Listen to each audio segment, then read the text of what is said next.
Бәріңе сәлем жігіттер, 10 сұрақ оралды. 10 сұрақты өзім қатты жақсы көремін, бірінші фанаты өзім ғой. Сұрақтар дайындап отқан кезде кайфпен дайындаймын да. Оның үстіне маған көмектесетін адамдар бар, Телеграмнан, Инстаграмнан, соларға көп рахмет. Бүгін достарымды шақырдым 10 сұраққа. 100 000 теңге алып кетесіңдер ма бүгін? Бұйырса. Алып кетесіңдер ма? Бірақ меніңше бүгін біз бір рекорд қоямыз. Өткенде Бексек екеуміз рекорд қойып кеттік, 10 сұрақтың 8-де жауап бердік. Рекордты қайталадыңдар сол кезде. Маңызды емес. 8 сұраққа жауап бердік ол кезде. Бүгін енді Петя екеуміз 9 сұраққа жауап беруіміз керек. Я готовился. 10 сұрақ заберем. Easy. Аламыз ба?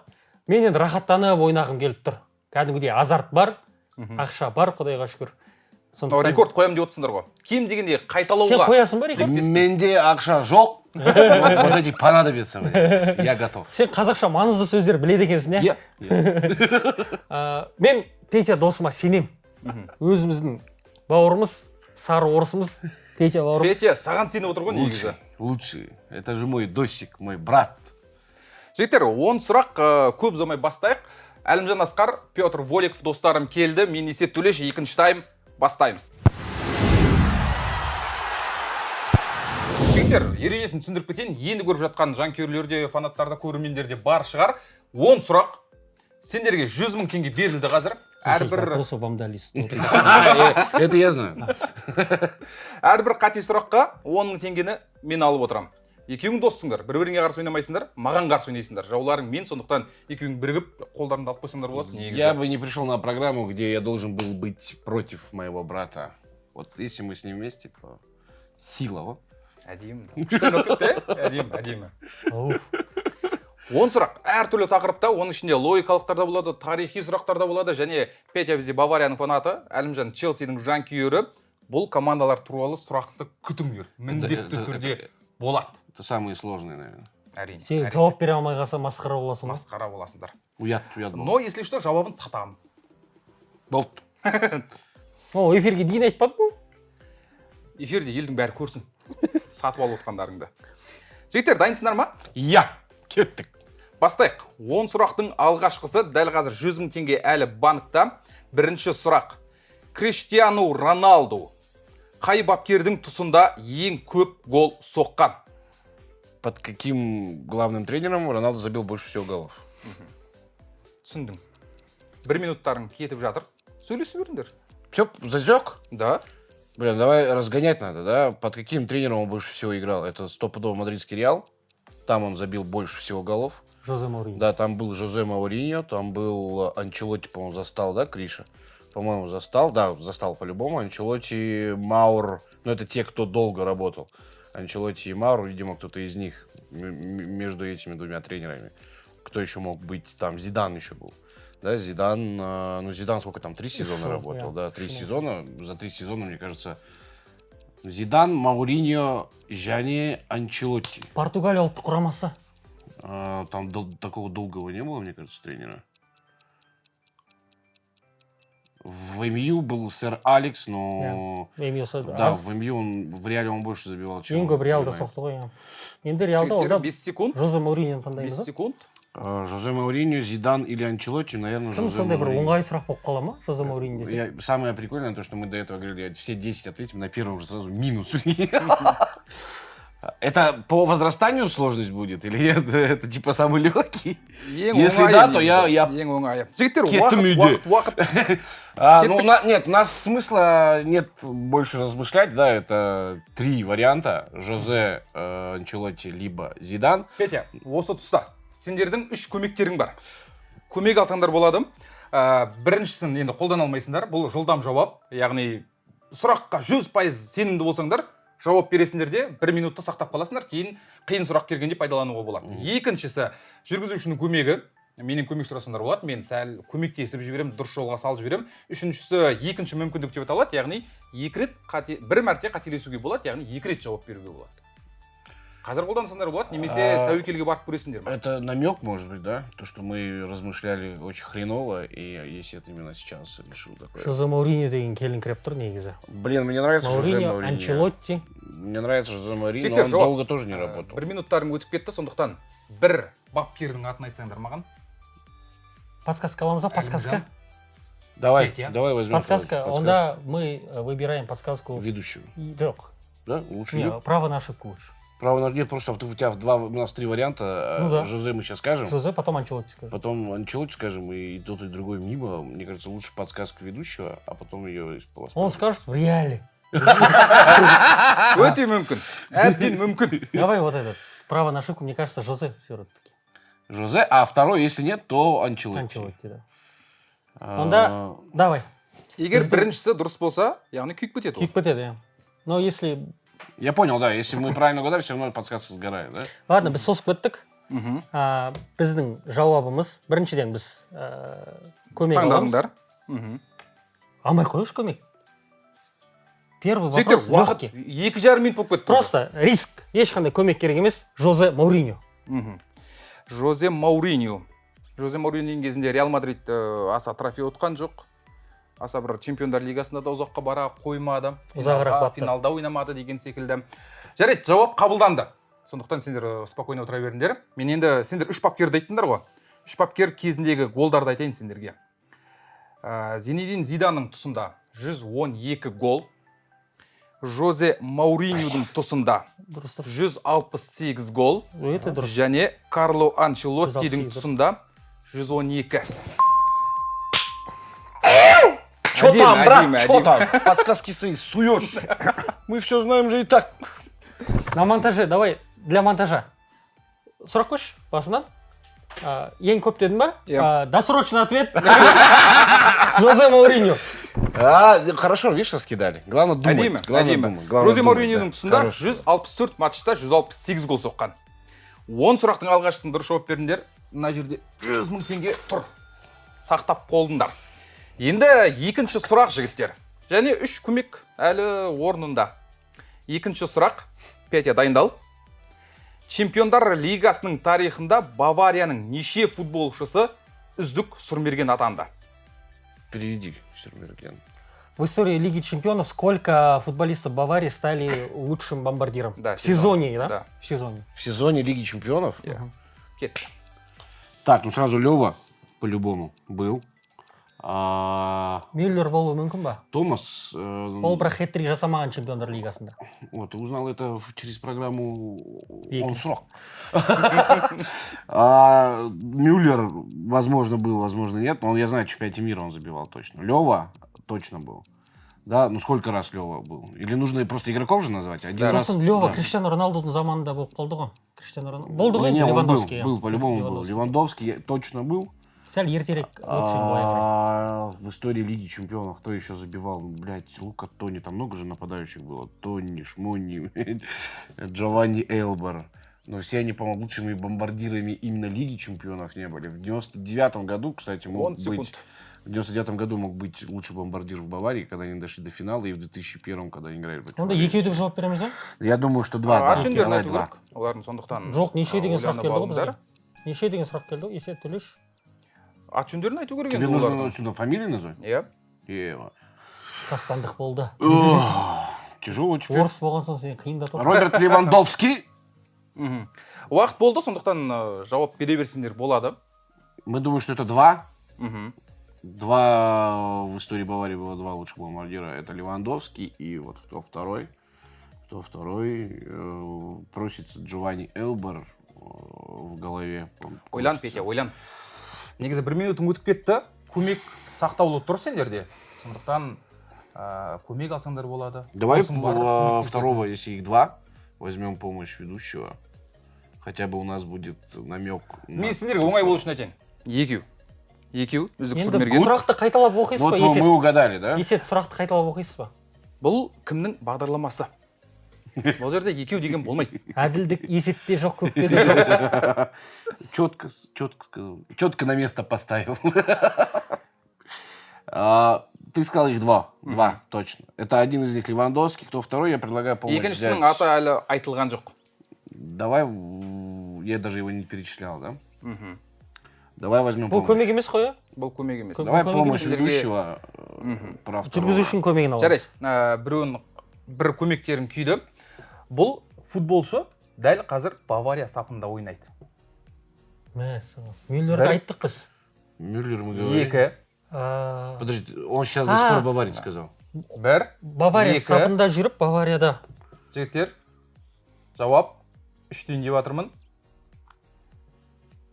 Жігіттер, 1, 2, 3. Жауап.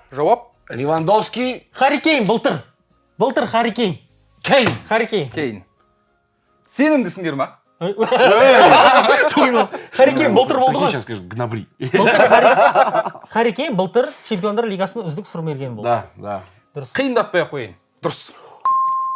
Левандовский және Харри Кейн. Негізі ертерек жауап беруге болатын еді. Иә. Біз бір 80 емес енді Чемпиондар Лигасы Лигасы 92-ден бастап. сосын мына минута деген кәдімгідей басады, Иә. сосын біз екеуміз Петя екеуміз орысша талқыласақ Түсінбей негізі жатсыңдар ма әңгіме айтып едік зор. Сен қазақша? Негізі Петя қазақша жақсы айтып отыр ғой. Жақсы Ортасында отыр, тығып. Держимся, короче. 100 тысяч, 100 мың теңге мына жерде тұр жігіттер әлі. Бірақ қателесетін уақыт келіп қалған секілді меніңше. Себебі Сен қандай көмек Баварияда... бердің бізге? Осы неде ойнайды дедің ғой. Иә. Ну, Баварияда бір ойнайды. подсказка бұл... Бітті. Жоқ. Енді Мюнхеннен Лондонға былай ұшамыз. Себебі Челси туралы сұрақ келе жатыр. Это легко, потому что есть брат Алимжан. Сондықтан біз Челси таңдап отырмыз оны негізі. Түсінсең. Үшінші сұрақ жігіттер. Челси туралы түсінгендеріңдей. Челси соңғы рет Англия премьер-лигасын жеңіп алғанда клубтың үздік сұрмергені кім болды? Енді ойланыңдар. Когда Челси последний раз становился чемпионом, кто был лучшим бомбардиром того сезона? Қашан соңғы рет чемпион болды, шамамен естеріңе түсіріңдер, ол кезде Последний кім раз Челси ойнады? вообще чемпионом, когда становился Манчестер Сити вообще? Это может быть Дидье Дрогба, кстати. Он мог стать лучшим бомбардиром. Ну, зачастую, смотри... Сен де сөйлеп отыр, шамал Ойланып отыр мен, ойланып Да, отыр. Бәйте әдемі контент жасап отыр. Мен ойланып отыр. зачастую у победителя всегда лучший бомбардир. 2016 ғой, а? Это частенько. 16-17. 2016-17. Лестерден кейін чемпион болды. 17, 16-17, да? 16-17. Диего Коста. Диего Диего Коста, Коста. может быть. Диего Коста. Ты уверен? Әлі 20 секундтарың бар негізі. 2015-16 Лестер чемпион болды, одан кейін Челси чемпиондықты алды, және Диего Коста сұрмерген. Не, а вдруг Сурмерген был с другой командой? Жоқ, Челсидің өзінде болды. Жоқ, Челсиде сол. Туда Коста, да, я доверяю Алимжану. Я 1 минут... Если проигрывать, я Better потом буду говорить Алимжан, me. все виноват. Ешқандай көмек алмайсыңдар. 16-17 Диего Коста жыбы. Жарайды, жауап қабылданды. Челси соңғы рет Англия премьер-лигасын жеңіп алғанда клубтың үздік сұрмергені 2016-17 жылғы маусымда Диего Коста. Диего Коста. А что ты радуешься, как будто сомневался? Я думал, может, можешь, давай татуировку Челси делай, брат. Ты заслужил. Англия премьер-лигасында 20 гол соққан Диего 20. Коста. Естеріңде шығар енді қалай ойнап жүргені. 100 мың теңге тұр. Сол кезде кімде Вардиде негізі үздік сұрмерген табасам деп сол күн мен ақ бітті. Ол кезде білмеймін. Харри Кейн Ла алып кетті. Лига туралы сұра менен. Харри Кейн алып кетті. Варди екінші орын болып қалды. Вардиге тағы да 2 жыл қатарынан алса екен деп күшті болып жүрген еді мен. Сонымен жігіттер өз клубтарынан жауап беріп әйтеуір өтіп кеттіңдер. Сондықтан Болды. кем дегенде, справились. былайша айтқанда кем дегенде Вскоре было. 30 мың теңге бар ғой сендерде. Кем 30 дегенде. мың теңге. 15 мыңнан бөліп алдық. Сетантадағы бір эфир. В паре. Төртінші сұрақ, ол да оңай емес, сондықтан дәл қазір миды қосу керек. А сериясындағы 20 бапкердің 16-сы италиялық.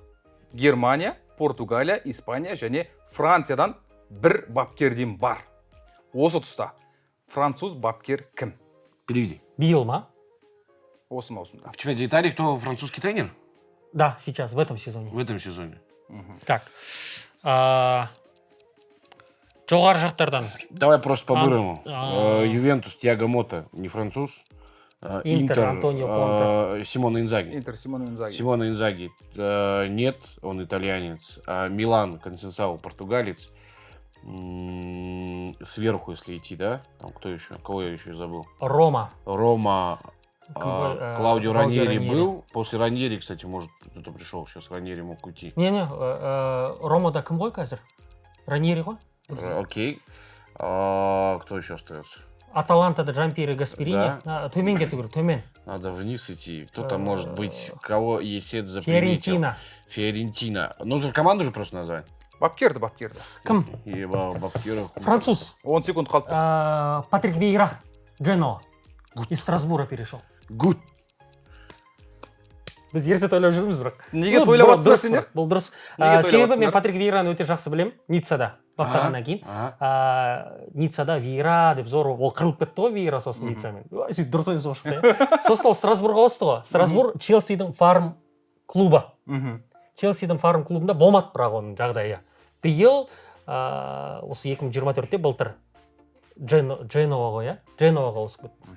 И это подходит, потому что навряд ли бы Есет задавал бы нам какого-нибудь ноунейма французского. Типа, я не знаю, Людовик, там, я не знаю, Бартес. Францияның бапкерлері қазір жұмыссыз жүр көбі. Менен көмек сұрасаңдар, мынандай жауап болатын негізі. Италия А сериясында, Францияда және Англия премьер лигасында ойнаған футболшы деп Баптаған айтар десек те едім. болады ғой.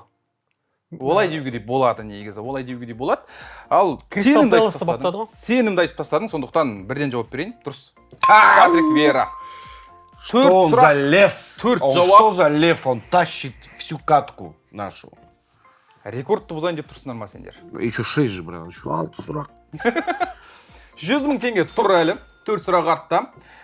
Қиындаулар енді басталады, алда логикалық сұрақтар бар. 100 мың деген алып тастай тұрайыншы. 5-ші сұрақ, жігіттер. Юбилейный. Луис Суарес. Қайсысы десең, уақыт созса десең. Екі Луис Суарес бар. Луис Суарес какая страна? Луис Суарес Идеальный вопрос был. чемпиондар лигасында қай клубтар сапында ойнады? Кәдімгі Луис Суарес, иә? Клубтарын, иә. Біздің Барселона. Кого играл Суарес в Лиге Лига чемпионов? чемпионов, иә. Аякс, Ливерпуль, Барселона. Барселона. Вот. Аякс, Ливерпуль, Барселона. Ойламайсың. Ойланайық бір, досрочно хочешь? Да. Досрочно. Досрочно өтіп кетті, себебі Өтіп кетті, қазір онда 15 ойланайық. секунд болып жатыр. Онда ойланайық. Ойланғанда. Больше нету. Подожди, Аякс- Атлетико Мадрид. Ёп. Әнекей, көрдің ба десең. Атлетико Мадрид, он Иә. был в сезон, по-любому Лиги чемпионов играл. Луис Атлетико Мадрид Суарес не пропускает. чемпион қылып кетті ғой Атлетико Мадридті. Да. Чемпион Не, соңғы турда они в өткен принципе не пропускают Лигу Иә, чемпионов. Лига Поэтому чемпионов. 4 команды. Рахмет, есет. Ливерпуль, Аякс, Ливерпуль, Аякс, Барселона, Атлетико Мадрид. Я слабо помню, Аякс чемпиондар лигасында ойнады ма ол кезде? По-любому. Луис Суареспен. Кто еще? Еуропа лигасы деген сияқты. Не, типа, 20 кто еще секундтай от бар. Нидерландов, кто еще может играть? Ешкім, иә. ПСВ, Аякс, Қазір да, енді ПСВ, Аякс. Фейнорд. ПСВ, Аякс, в группе по-любому он играл. А он тогда, в чем подвох этого вопроса может? В чем Без подвох? В секунд. Атлетико Мадрид. Атлетико Мадрид, да? 5 секунд. То, что могли Аякс. забыть. Ливерпуль, может, не Және- играл. Играл. Және Лига Европы, уақыт. может, Жігіттер, уақыт болды. Вот играл. Клубты айтыңдар. Аякс, Аха, Барселона, аха, Атлетико Мадрид. аха. И у меня теперь сомнение. Бір, Ливерпуль. 2, 3, 4 клуб сапында ойнады деп отырсыңдар. Мгм. Басқа клубты ұмытқан жоқсыңдар. Ұмытпадық. Біз артық айтып қоюымыз мүмкін, бірақ Вроде он ұмытпадық. больше айтып нигде не қоймадым. играл. Сонымен жігіттер жауап қабылданды. Мгм. Негізі керемет келе жатсыңдар. Сондықтан кейде сүрінуге де мүмкіндіктерің бар сендердің. Луис Суарес чемпиондар лигасында 3 клуб сапында ойнады. Айттым ғой, лично сказали. Бұл Ливерпуль, да? Барселона, Атлетико және Аякс. Ливерпуль. Ливерпуль ол кезде өте нашар команда болды ғой. Тогда Еуропа Ливерпуль лигасында ғана дно ойнады. был же, да? Иә. Ублюдок, дерьмо. Этот Біз клуб, сонда блядь, тогда был, блядь. қателесуге мүмкіндікті аламыз. Оны басында айтатын енді. Жоқ, негізі әлімді Хорошая же жақсы идея ғой. Неге была, да. до конца апармайсың өзің ойыңды? Я тоже, видишь, затормозил в конце 54 место. Бля. Ливерпуль, Еуропа лигасында жүрген кездер ғой. Иә. Бірақ жаман емес жігіттер. Не, ну это хотя бы мы не просто тупили там. Мы типа, хотя бы не... да, Так, мы- Аякс, Ливерпуль, Ньюкасл. Да, или Фиорентина. Ладно, Жалко, пойдет, жаман пойдет. емес, жаман Обидно, емес. обидно, но... 90 мың теңге тұр ғой мына жерде жігіттер. Ол да жаман емес. Ну, Және Джус Сіз ну, жауап- лучше было бы. 10 мың теңге өзімде қалды. Рахмет жігіттер. Енді логикалық сұрақтар басталды. Нешінші сұрақ? Бұл 6-шы сұрақ. 6-шы сұрақ. 5 сұрақ кетті. Жарысын өттік. 4-еуіне жауап бердіңдер, 1 рет қателестіңдер. Енді Көмек пайдаланды, көмектерден екеуі бар. Жүргізушінің көмегі қалды. Жүргізушінің көмегі Пайдаланып кетті. Екінші мүмкіндік және жылдам жауап бар. Жылдам жауапты қолданбайтын сияқтысыңдар ма? Что-то бүгін ұзақ ойланып жатсыңдар. Жігіттер, суреттерге келдік. Логикалық сұрақтар. Бұл енді мен сендерге оңай болады деп ойлаймын. 6-шы сұраққа келдік. Мұнда 2014 жылдың қорытындысы бойынша FIFA-ның символикалық құрамасы ұсынылған. Елдерді көріп тұрсыңдар. Және әр позиция бойынша қай футболшылар орналасқанын айту керек. 2014 жылдың қорытындысы бойынша. Сендерге Бұл енді ұзақ, жауап беру ұзақ, сондықтан 2 минут уақыт беріледі автомат түрде. Окей. Дәл қазір ақылдаса беріңдер. Смотри, забирай это сам. за 13-й год, правильно? Потому что 14, 14-й не мог столько 2014 исполнить. қорытындысы Это бойынша. ты сказал символически в Сейчас, подожди, 14 это году. не в счет времени. Да-да-да. Символическая сборная. 2014 жылдың қорытындысы бойынша. Жылдың қорытындысы FIFA-ның рейтингісі Иә, бойынша ма? Рейтинг, еще раз, давай на русский. Конец. Символическая сборная по версии FIFA. 2015 FIFA 14? Да, Ага. 14. Ага. После... Не FIFA 14, FIFA организация. После чемпионата не мира. игра. Я Не думал, игра, а организация именно. Чемпионат мира. Иә. 2014. После? Мгм. Бразилияда болды ғой 2014 чемпионат мира. Почему испанцы кто-то? Почему без испанцев такие? Точно ма? Мгм. 12 емес па? Жоқ, бұл 2014 жігіттер. Мне кажется, это за 13-й год тогда. Ну, не, в смысле, в 2000, 14 Просто в финале Германия, например, ни одного немца Нет, нет. немцы, да, и Аргентос. Бұл 2014 жылдың несі, қазір уақыт жүреміз, ақылдаса беріңдер. 2014 бұл мен қарап алдым, тексеріп алдым. Сонда 2014 бәрі жыл. бір неміс шықпа? Точно ма? Есет просто. Бұл Ойланып FIFA қалдық, мен 2014, ашудан. FIFA 2014 бұл. FIFA нұсқасы бойынша FIFA 2014. 2014 получается 2013-тің нұсқасы, 2013 жылдың қорытындысы бойынша 2014-тің январында берілмей ма? Иә, сонда ол 2013 чемпионат мираға дейін. Но бұл Вот, енді да, я про FIFA-да это и говорю, ресми да. түрде бұл ресми түрде FIFA 2014 деп аталады. Жоқ, енді бізге түсініп алу керек қой, енді бізді асықтырмасай. Түсініп алуымыз керек қой. Бұл Қазір түсініп алыңдар. чемпионат мираға дейін ғой сонда. Чемпионат мираға дейін, иә. 13 жылдың қорытындысы бойынша ма? Январьда берілді ма бұл 2014? 2014 Точно біліп тұрсың ба, или бізге қарап құрып жібере салдың ба? Жоқ, мен міне сендерге Қарап бүйтіп аласың. көрсетпей ақ қояйын міне. Суреті бар, потому что сендерге сұрап қалсаңдар деп. Жоқ, сен қарап алсайын енді Нет, алған міне. жерінде. Міне. 2014. Не ол? Символическая сборная 2014 года, значит, чемпионат мира крет? Нет, это после, мне кажется. Это до чемпионата мира. Нахуй, как здесь Ну, в любом случае, это очень сложно. Мюллера Я- здесь нет. Ладно, давай, го, запускай. Бұл 2013-тің нұсқасы, 2013 жыл қорытындыланады ғой енді 2014-тің Да, январы. го. Нет, символическая сборная 2014 года деп тұрсың. Мгм. Иә, Го, го. өздерінің нұсқасы сондай. Го, я примерно догоняю, да. Так, Всё. 1, 2, 3. Так, ну смотри, здесь половина Барсы.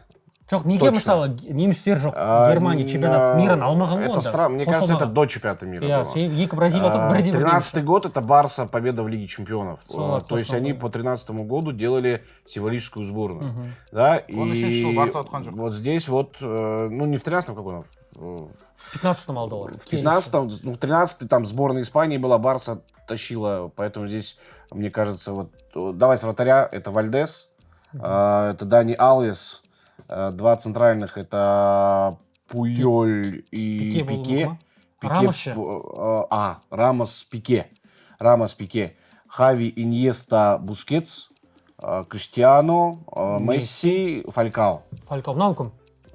Бразилия. Правый ЦЗ Марсело. Марсело Алвес. Марсело мен Дани Алвес, иә? Алвес, да. Ну, здесь может быть один из Реала, кстати. Біз кто-то. право на ошибку алсақ болады. Право на Біреуінен ошибку. қателессек айтасың ғой, қай жерден қателессең? Это Дехея, может быть, да, не Вальдес. Нет.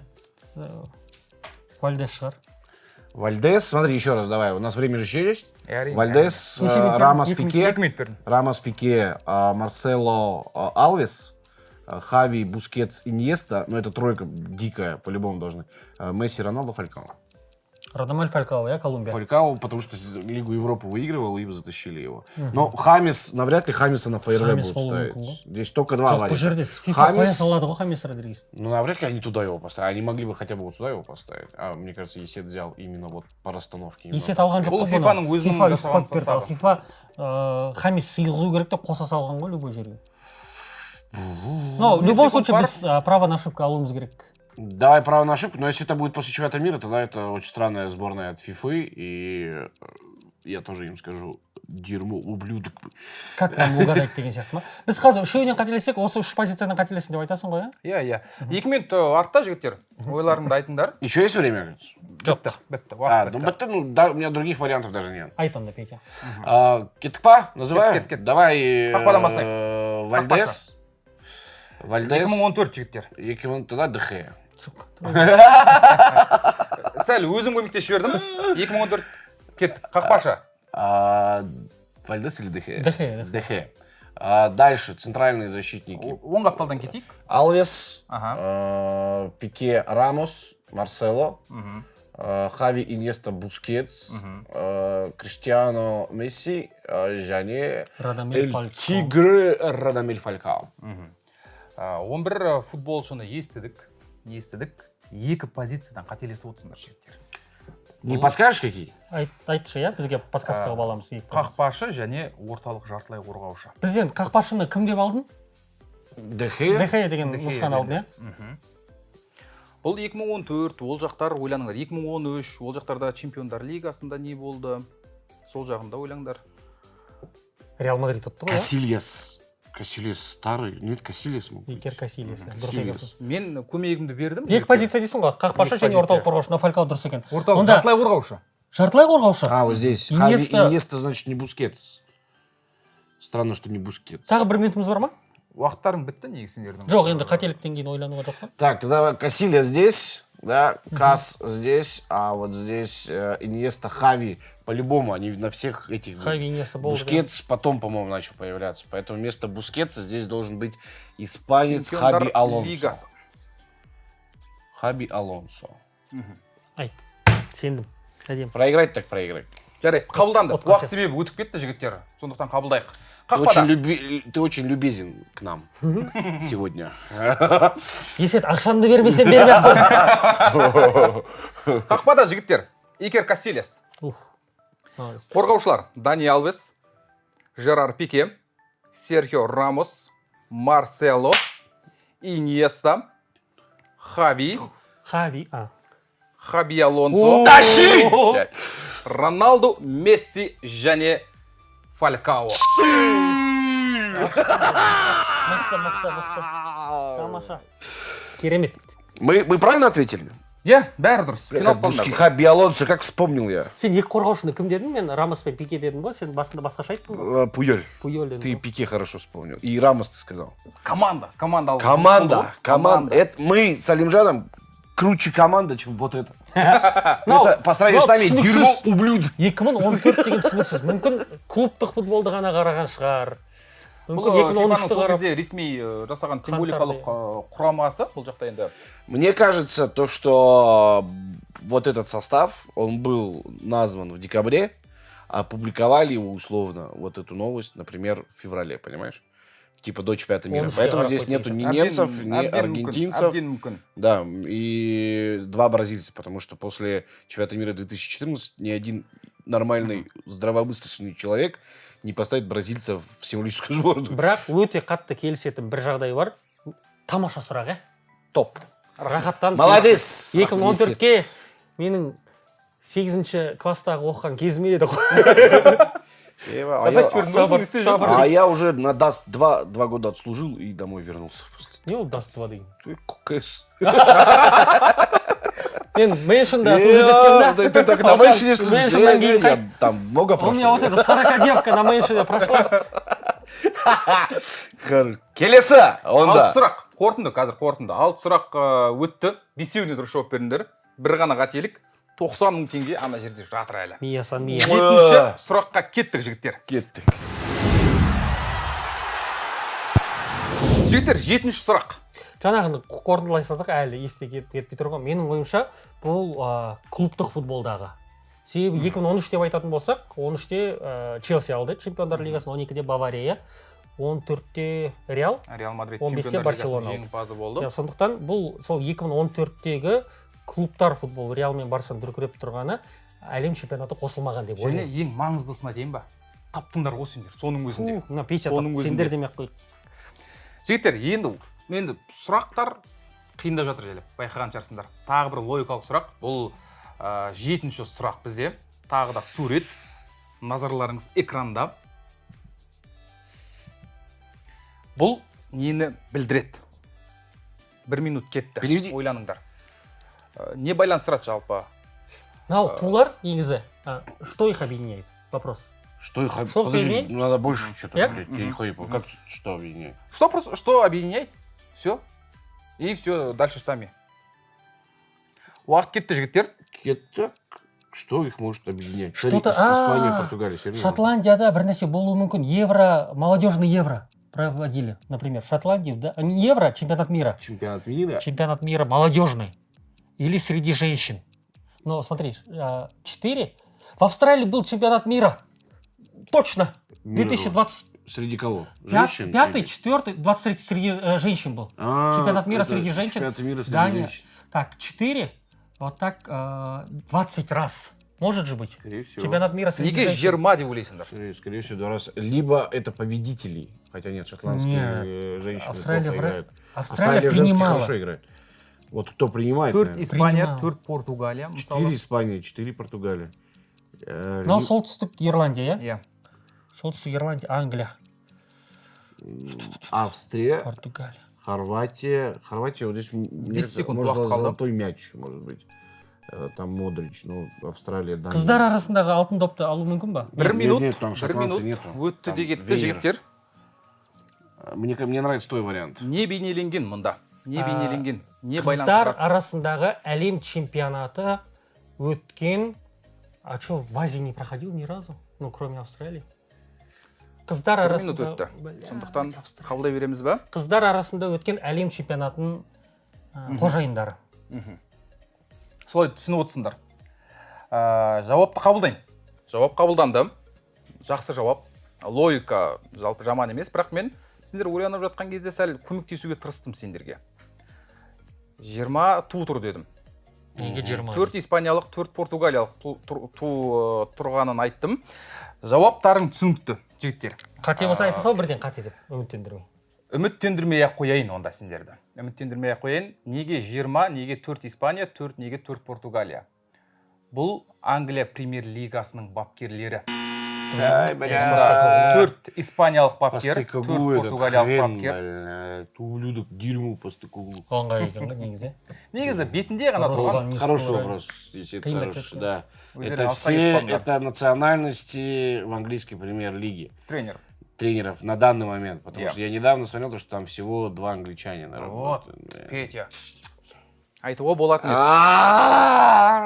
Постекоглу, вот же подсказка была. Вот за Северной Ирландии, ладно, я не Ипсвич добил. Таунның бас Да, бапкері. я бы не добил его, но, блин, можно Басқа было. жаққа кетіп қалдық біз просто. Испанцев Перемудрили. много, смотри, да, испанцев Перемудрили. много. Вот, мне кажется, здесь самый главный был подсказка Австралия. Все, что нужно было крутить с Австралией, ну, блин, вообще рядом даже. А мен Постекоглуға бара жаттым. Шотландия, Австралия сол жұмыс істеген клубтар ма деп, ойнаған клубтар ма деп сөйтсем келмей қалды. Хорошо, good. Жалпы жаман емес, бірақ Что жаман сұрақ? емес жігіттер. Что Рахмет. Сурак, если это. Мы на нем проиграли, конечно, но это хорошо, да. Тиктокқа салуға болады дейсің ғой. Қиып тұр. Но Өте оңай сұрақ. когда потом вспоминаешь, такой думаешь, блядь, так же все логично. Жауапты білгеннен кейін негізі оңай сияқты көрінеді, иә? Сосын 1 минут деген қысат негізі. Қысады, иә. Бірақ бәрібір жаман емес жігіттер. Ой, настроение жоқ. Жаман емес. Бітіре салайық. Пиздец же, жаман! 7 сұрақ, 5-еуіне дұрыс жауап бердіңдер. 80 мың теңге қалтада тұр қазір. Ой, Енді- мама! Енді 8-ші сұрақ. Тағы бір сурет жігіттер. Жігіттер, алдарыңда бір 3 сурет бейнеленген. Бұларды бір нәрсе байланыстырады. Үшеуінде. Сендерге оңай болу үшін айтайын. Калери. Майорка, Мадагаскар. Уақыт кетті. Что объединяет? Что их объединяет? Калери, Мадагаскар, Майорка, остров. Калери тоже остров. Это остров, и это остров. Майорка, Пальма де Майорка деген Да. остров қой. Все это остров. Әлеке Каждый из них остров. спокойно алатын еді бұл сұрақты. Каждый из них остров. Итальянский остров Калери, Сицилия. Столица Мадагаскара. Антанариву. Антанариву. Да. Пальма де Давай Майорка. посложнее вопрос есть? Че вечером, что делаешь? Блин, фифа уни. Спорт С Есетом вдвоем. Жаңағы сұрақшы малский сұрақ болды иә? Вот такие вопросы интересные же. 15 секунд бар жігіттер. Ой, Жауап бере похуй. бересіңдер ма?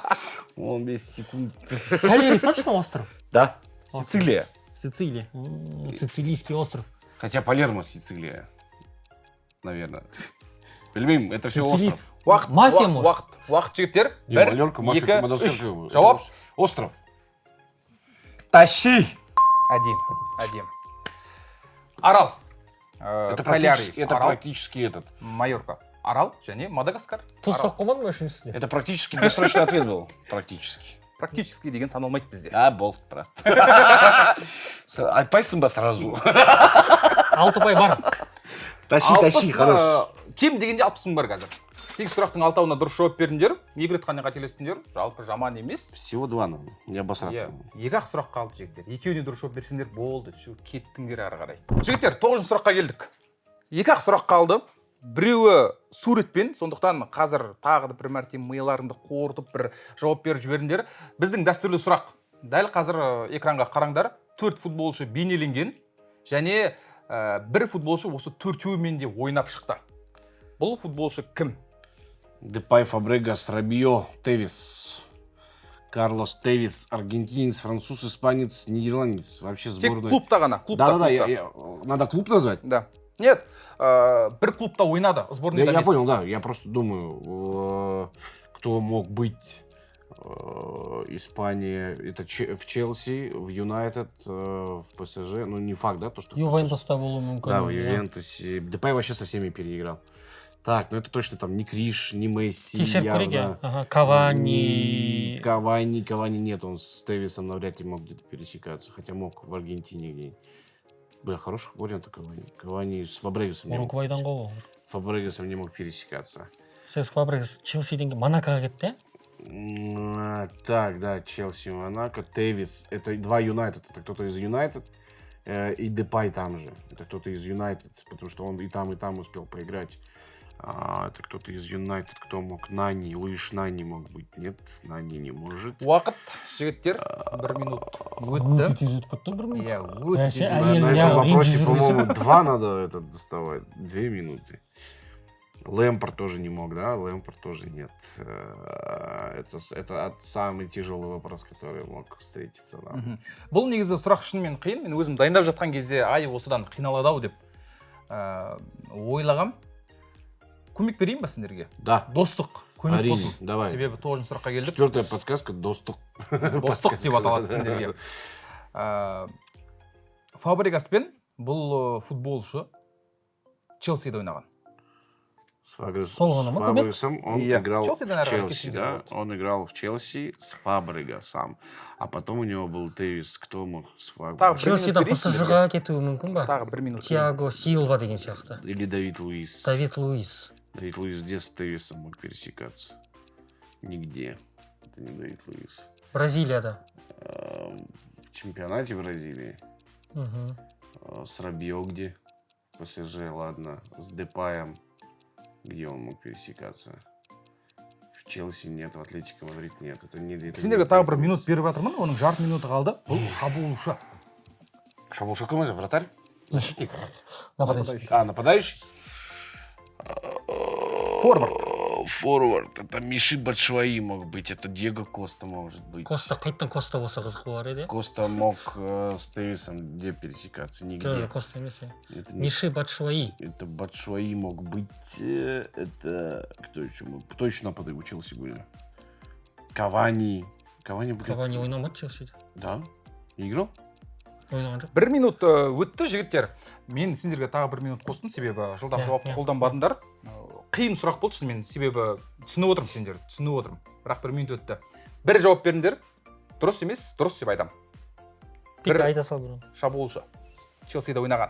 1, 2, 2,5. Я любого другого хочу вспомнить Челси нападающего, и не могу быстро вспомнить здесь. Әлі Марата болуы мүмкін ба? Жігіттер, 1, 2, 3 жауап. Мората. Неге? Түсіндіріп берші. В Челси был, в Атлетико Мадрид с Депаем мог пересечься. Ага. С Рабио в Ювентусе мог пересечься. Болды ғой әлі Марата. С Тевисом не знаю, где он мог. Тевиса, если вспоминать карьеру, это Сити, Юнайтед, точно я помню. А где он еще? Альваро Марата тағы қай жақта ойнады? Ювентуста ойнады. Он Реал много где мог Мадридте играть. ойнады. Реал Мадридте. Тевис в Реале не Атлетико было. Да. Мадридте. Ювентуста. Сосын тағы да бір клубта болды ғой Италияда.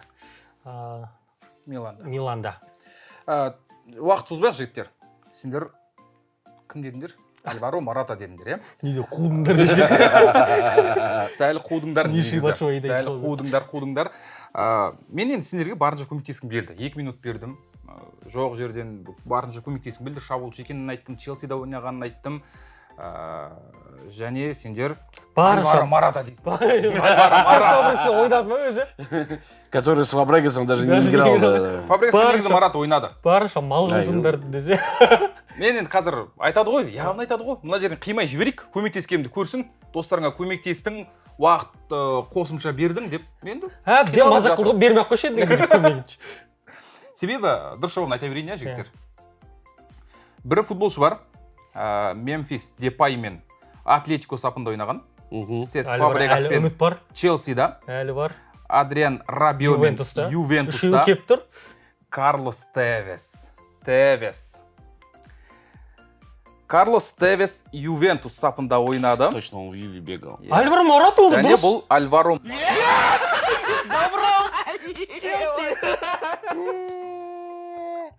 Я в последний момент Челси сказал, фан что... же, я вратарь. Я еще такой, Альваро Марата.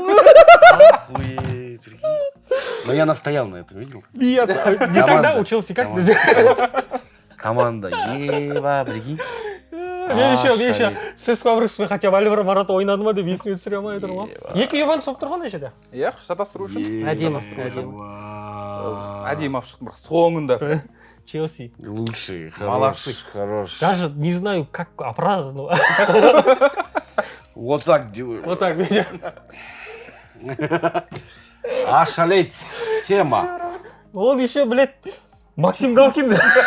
Он еще этот, вообще же подсказку дал какую нападающий просто в Челси. Челси, ну. Мен не деймін сендерге? Испаниялық шабуылшы Челсида ойнаған деймін ба? Настолько я туда копну, даже Миши Бачуаи вспомнил.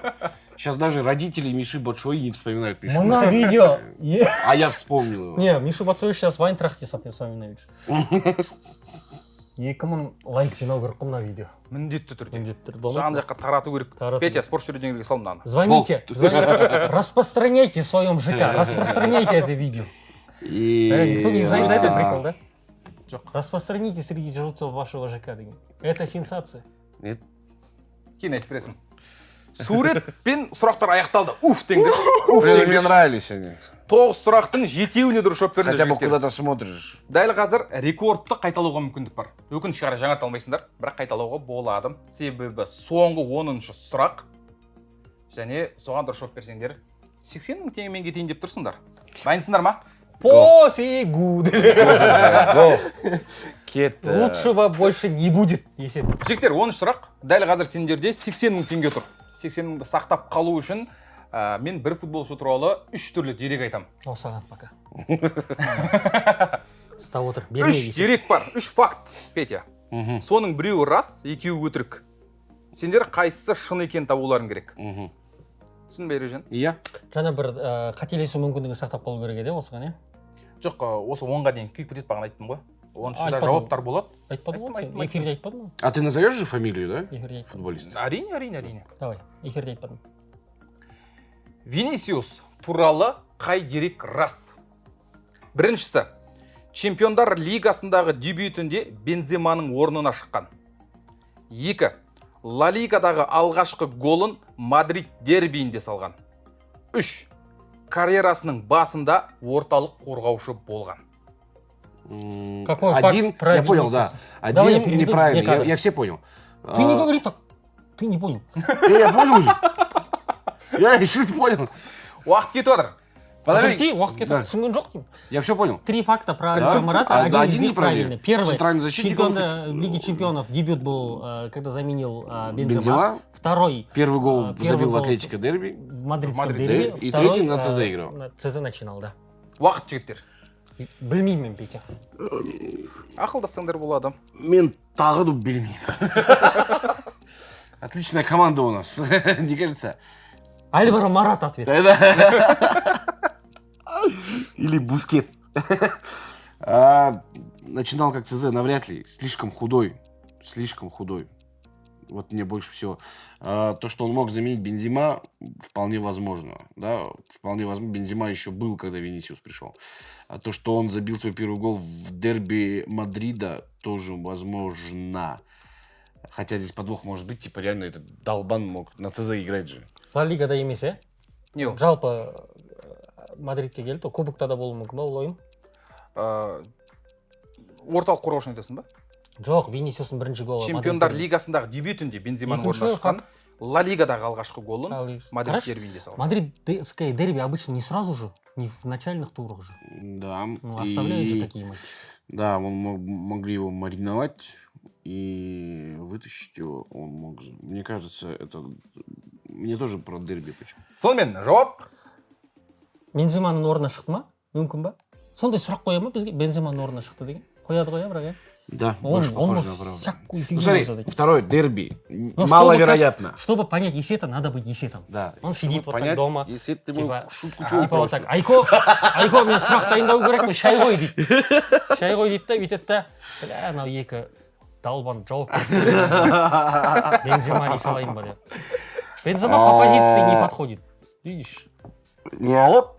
1 минут өтті. Сонымен мені жамандап болсаңдар, Петя, айта бер. Петя? Хочешь на меня взять? Дәрет алдың ба? Айт. Смотри, 3. Бензема. Просто давай вот так ткну я Мадрид просто. дербиі, Иә. орталық қорғаушы. 1, 2, 3. Одно из них только правда. Петя, кеттік. И тебе надо. Еще. Орталық қорғаушы. Я. Жаңа неден? Далбан дедің ба сен? Неге далбан? Сенде де бір факт бар айтқан сөзіңде. Далбанға қатысты. Сонымен, Винисиус туралы қай дерек рас? Сендердің нұсқаларыңды қазір қалдыра тұрамыз.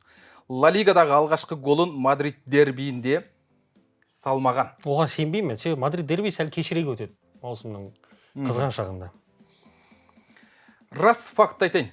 Екі нұсқа қалып тұр. Еш шанс. Шыны. Винисиус Чемпиондар лигасындағы дебютінде Бенземаның орнына шыққан. Мені осындай рас факт. Неге орталық қорғаушы? Я же так и говорил же. Я первый раз, когда говорил о том, что чтобы понять Есет, нужно быть Есетом, я так и помню. Первый просто сказал факт. Енді неге орталық қорғаушы? Ты же еще обосновал, что он... Не орталық қорғаушы. Ну, он дрищ. Да, он дрищ. Как он мог ЦЗ? 70 мың теңге ше. 70 000 теңге. 3 минуса мы, да, сделали? 3 минуса. Иә. Соңында сен білдірді бірақ. Айтып тұрдың ғой Бенземаны. Последний, да. Дәрет алдың ба точно? Но смотри, из всех вопросов, из 10, мы на самом деле просрали только один. Это АПЛ. тренера АПЛ. Потому что и здесь мы тоже рядом ходили. Здесь все четко объясняли. АПЛда В дерби навряд ли мог забивать, да, потому что слишком рано ставили, да, не могли так рано поставить. Блять, нам. Но Бензема тоже был вариант, то, что навряд ли по позиции его заменили. Но Ничего, Петя. Болады. 7 сұраққа жауап бердің сен. пойду плакать. Я чё. Сен 2014 алдың ғой? Иә, әдейі. Жігіттер, құтты болсын. Құтты болсын. Рахмет, Рекорд рахмет, қайталай алмадыңдар. хорош. 70 000 теңге. Әдемі, 35 мыңнан бөліп аласыңдар. Кто забирал больше? Алике с Бексултанов? 80 000 болды бізде. Бірнеше рет болды. Дидар мен Әлімжан Тасболатұлы, Әлімжан Асқар мен Бексұлтан Кеулім қос 80 000 теңгеден алып кеткен. Сен өкінішке қарай 70 000. 70 ақ мың. Мы начинали хорошо, закончили Әдемі бастадың. плохо. Жігіттер енді осы жерде, Петя, біз екеуміз 35 мыңнан бөлеміз ғой. Мен 35 мың теңгемнің бәрін осы екінші тайм арнасына қалдырғым келіп тұр. 10 сұрақтың келесі шығарылымында әдемі сұрақ жіберген адамдар арасында Есет Төлеш сол халыққа ойнатып жіберсе екен деген бір ізгі ниетім бар. А я буду плохим, и я скажу, я хуй что оставлю. Шучу, я тоже, брат. Я тоже оставляю вот 45. Подожди, я по-настоящему же оставляю. Я тоже по-настоящему. Что, настоящие деньги были, что ли? Не видишь? Ай, отдаю я все равно на второй тайм. На екінші тайм. Рахмет, Есет, за вопросы. Андай, жоқ деп айтпайсың ба? Жоқ. Керек емес. Типа, вы же приехали издалека. Вот это. Жоқ. Бензин потратили тоже. Бензиндердің ақшаларын беремін, ладно. 2000-нан аударамын бекерге. Менде маған көп керек емес, полный бак құйып берсең өзі жетеді. Жоқ, сен ала салшы 35 мың. На его танки там надо больше, да. Мына жерде бір ары қарай әңгімені жалғастырып бір соққы түсіріп жібермедік па? Рахмет, Есет. Келгендеріңе рахмет. Тамаша жігіттер. сұрақтар болды. Керемет Рахмет. сұрақтар болды. Тағы да реті келіп жатса, тағы да шақырам. Сол кезде рекорд қоюға тырысасыңдар деп ойлаймын. Был у тебя на канале реванш. Я предлагаю реванш опять сделать, только с нами. Реванш? Да. Он логикалық сұрақпен. Go. Мне они Суреттермен. больше понравились. Да? Да. Неге реванш логикалық сұрақпен? Себебі мынандайлар қызық емес. Логикалықтан олар қадалды да. Жоқ, бізге не қатысы бар оның? Әдемі емес па логикалық? Сендерге әлде Тема, мне логикалық? тоже понравилось. Давай, Міне логика. реванш go. 10 из 10. Я завершаю карьеру на этом. Я как Альваро Маратов Турцию метаю. А я буду биться, он один, да. Келеді ғой. Онда сендерді реваншқа шақырам. Алдағы уақытта. Жоқ, бүйтейік. Қызық сұрақтар дайындаймын. Реваншқа біз келеміз, Аха. міндетті түрде. Бірақ бір шарт қойып келейік та. Қандай шарт? Неше лайк жинайды сенде видеоларын? Сендер негізі бір 1000-жарымнан астыңдар қатып кетереді. Негізі 2000 орташа лайк. 1000. Жігіттер, Петя Воликов пен Әлімжан Асқар соққы және голдың құрметіне 2000 лайк жинасаңыз. Соққы және голдың құрметіне? Иә. Соққы және голдың құрметіне 2000 лайк Сен жинасаңыз. үшін ба? Бәріміз соққы және голдымыз бұл өмірде. А. Соққы және голдың ішіндегі екінші тайым. Соққы және голдың құрметіне Петя Воликов, спорт шренингер 2000 лайк осы видео жинаса, біз реваншқа сол жинаған күні бірден келеміз. Және Видео реванш сақтаймыз. алып Иә. Да. Келістік. Жігіттер, сондықтан міндетті түрде лайк басыңдар, комментарий жазыңдар, жан-жаққа тарасыңдар, таратыңдар достарыңа. Видео ұнаса, лайк басуды, каналға жазылуды ұмытпаңыздар. Сау болыңыздар.